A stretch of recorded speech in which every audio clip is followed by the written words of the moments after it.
All right, I'm here with Todd Yakoubian with KARK News in Little Rock, Arkansas. Todd, thank you for doing this. So my first question is, I was glued to your coverage of the tornadoes back last March, and tell me about how you approach covering severe weather and tornado outbreaks. How you approach covering severe weather and all tornado outbreaks. Uh, you always have to put yourself into the mind frame of the viewer because you want to that they are scared, and rightfully so, because tornadoes are scary. So always approach every severe weather situation as if you were the viewer at home and you're sitting there and you want that information. You're the one that you have to think, okay, I'm the one that has to give that information. And so, you have to be there. You have to be there online, on TV, and it's very difficult to do all that at one time, which we have systems and people to help get that moving. But you have to stay on the air whenever there's a danger. You have to clearly communicate it and put yourself in their shoes and have empathy.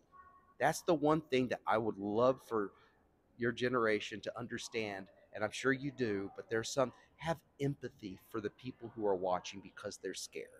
And some of them have been directly impacted by tornadoes from the past and have their families destroyed or hurt, and they're even more scared. Or even if they were just affected from a tornado from March 31st of 2023, the Little Rock EF3 tornado, people are frightened, and you have to keep calm, stay calm, and comfort them almost, and just say it's going to be okay.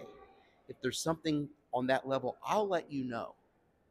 But put yourself in their shoes and watch it through their eyes and be that person of that calming voice. Yeah, absolutely. So, what's your advice for broadcast meteorologists now and broadcast meteorology students going into the field? TV, the linear form of TV communication is gradually going away. It's more of an accelerated rate now. It's all digital. It's all apps. No coding.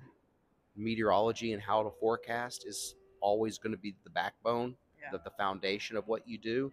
But getting that information to the viewer is it's going in different directions rapidly. So I would say be open and willing to do everything outside of just the TV thing, which you do at 5 or 6 or 10 o'clock news.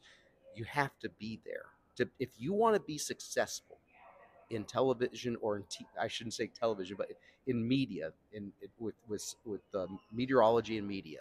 If you want to be successful, it's not a 9 to 5 job. You are on when the weather is on, and you better be there when the viewers need you. And you have to find the viewers now because the audience is fractured in so many different areas, whether it's social media or an app. Yeah, absolutely. So, what are some of your most memorable weather events you've covered over the span of your career? Well, it dates back to 1997. I'm old. And there have been several. Unfortunately, they are mostly bad events that have hurt people. And I think back to February 5th of 2008, the Super Tuesday tornado outbreak, where Arkansas had its longest track tornado in history, which was in EF4, and many died in that. That was an absolutely horrible day. It was Super Tuesday, so it was in February. Mayflower, Valonia, 2014. That was in EF4 in Central Arkansas. It came very close to Little Rock. Many people lost their lives in that. And then the recent March 31st, 2023 tornado, which had a direct impact on me and my family and so many people that I work with and my friends and my family. And it was very personal. Uh, but those are the devastating ones. The other ones, the most memorable, it has to be February 2021. It has to be listed in that group too, because that was, I mean, when's the last time Little Rock, Arkansas had below zero temperatures, back-to-back snowstorms, and 20 inches of snow on the ground for a week or 2 weeks? That was just, I remember walking around my house looking at all the snow with my wife, and I said, look at this, because we will probably never see this again in our lifetime. Yeah, so speaking of weather in Arkansas, what's your favorite part about forecasting weather in that state? For it's challenging. It's funny because in the summertime I'm like, oh, this is boring. I need something, and then we get into the active weather, like, oh, remember in summer I want to go back to that where we had nothing to go on.